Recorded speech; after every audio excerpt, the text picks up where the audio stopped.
Michelle Rowe's art school down at the Ocean View Art Gallery in Carbonear looks over the water, a great place to draw inspiration from, not just for herself, but for her students as well.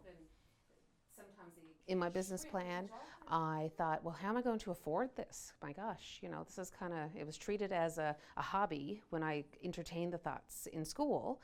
So how am I going to make this work for me?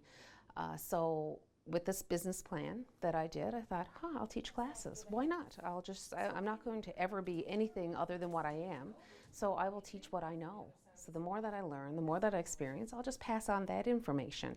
And if other people enjoy it, well, I'll be blessed. If I can get some children involved, even better, because they're so inhibited, they're not afraid. So even in my early 20s, I thought, this would be so fun to do, and I would learn so much by teaching. The classes have different projects, depending on the group and skill level. By teaching the kids how to draw something by freehand, she's given them the tools they need to draw inspiration from what they see and put it on a canvas. Okay.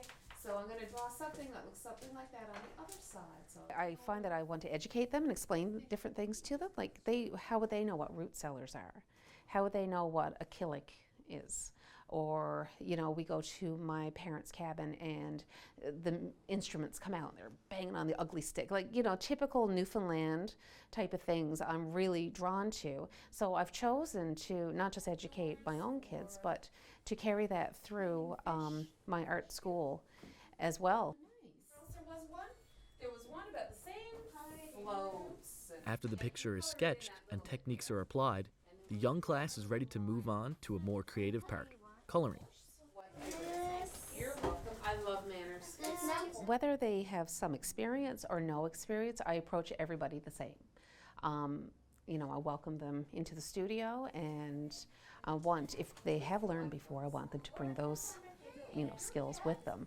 But if there's somebody completely new, it's very exciting. It's very exciting because I feel that I'm more of a motivational speaker or more of a cheerleader than actual an artist creating. Because when you start with a blank canvas, you always start with a blank canvas. It could be white, it could be tinted out, it could be, but it's blank.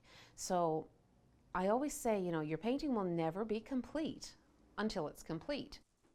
We gently walk through the entire process together, and typically at the end of the session, be it a 2-week session or 6 or whatever, everybody in that class will have had the same information and have the same skills, typically, like just starting it together, but the paintings will be so entirely different. And it's a really beautiful thing to walk somebody through that, and then they can take that home. When I'm painting along with people and they say, but mine doesn't look like yours. And I'll say, but this is mine, that's yours. So we all have our own penmanship, right? We all have our own handwriting. And I say, you have your own brush stroking as well. Don't fight that. Just apply some of these techniques to your own brush stroking and see what becomes of that. You have 10 paintings at the end of the day, not 1, not 2 will look alike. It's an amazing thing. For Discover NL, I'm Gage Miranda.